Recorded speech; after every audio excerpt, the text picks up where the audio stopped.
Welcome to Devasena అభిరుచులు. ఈరోజు దోసకాయతో చట్నీ చేసుకుందామండి. దోసకాయ పచ్చిమిర్చి చట్నీ అండి. లైక్ చేయండి, షేర్ చేయండి, సబ్స్క్రైబ్ చేయండి. కొత్తగా మా ఛానల్ చూసేవారు ఉంటే సబ్స్క్రైబ్ చేయడం మర్చిపోవద్దండి. దోసకాయని ఎన్నో రకాలుగా చట్నీలు పెట్టచ్చండి. వాటిలో ఇది ఒక రకము, పచ్చికారంతో పెట్టేది. ముందుగా మనం దోసకాయలు తీసుకోవాలి. 1/2 kg దోసకాయ అండి ఇది.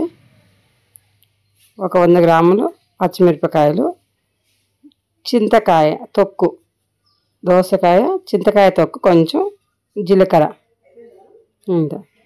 ఇప్పుడు స్టవ్ మీద కడాయి పెట్టేసి కడాయిలో ఆయిల్ వేసుకుందాము.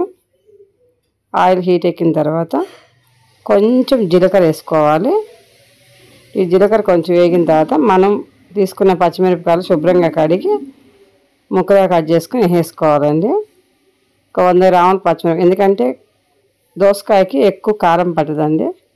అందులో కొంచెం చింతకాయ తొక్కు వేస్తున్నాం కాబట్టి కొంచెం కారం వేసుకోవాలని ఎక్కువ వేసినా నేను. చూడండి, ఈ విధంగా వేగిన తర్వాత తీసి మిక్సీ జార్లో వేసేసుకోవాలి. చాలా సింపుల్గా చేసుకునే చట్నీ అండి ఇది. ఎక్కువ శ్రమ పడేది, ఎక్కువ పదార్థాలు లేవు. చూడండి, ఈ విధంగా మంచిగా వేగిపోయిన తర్వాత ఇప్పుడు దీంట్లో కొంచెం సాల్ట్ వేసేసుకొని మిక్సీ పట్టుకోవాలి. చల్లారిన తర్వాత మిక్సీ పట్టేసాను చూడండి.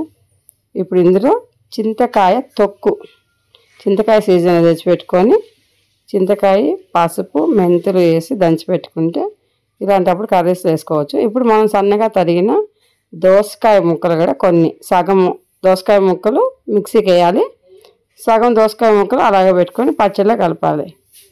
ఇప్పుడు మళ్ళీ స్టవ్ మీద కడాయి పెట్టేసి పోపు వేసుకుందామండి. పోపులోకి ఆవాలు, జీలకర్ర, ఎండుమిర్చి, శనగపప్పు, మినప్పప్పు ఇవన్నీ వేసేసి సన్న మంట మీద బాగా వేగేటట్టు చూసుకోవాలి. మంచి రెడ్ కలర్ వచ్చే వరకు వేపుకోవాలండి. పప్పులన్నీ కూడా నిదానంగా వేపుకుంటేనే మంచిగా ఎగుతాయి.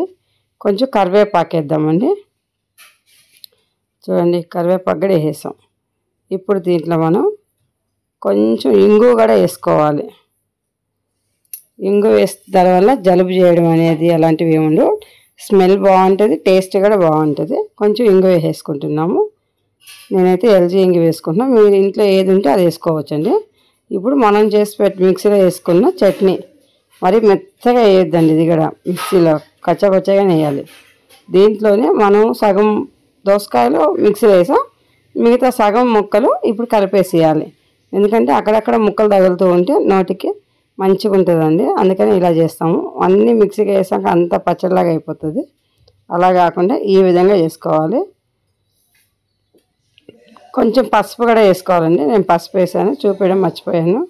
కొంచెం చిటికెడు పసుపు వేసుకోవాలి, ఎక్కువ వేయొద్దు. అది కూడా కొంచెం. చూడండి, ఇప్పుడు సర్వింగ్ బౌల్లో తీసేసుకొని సర్వ్ చేసుకోవడమేనా.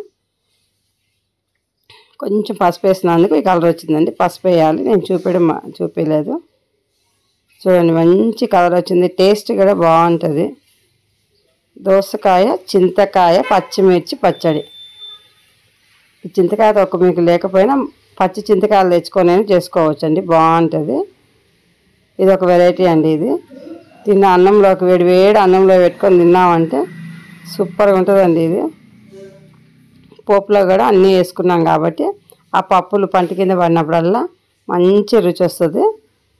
అందుకే చాలా ఎక్కువ వేసుకుంటామండి పోపు అనేది దీనికి, చట్నీకి. ఈ ముక్కలు కూడా అక్కడక్కడ ఉన్నాయి కాబట్టి బాగుంటుంది. మీరుగా చేసుకొని తిని చూసి ఎలా ఉంది చెప్పండి. Thank you for watching.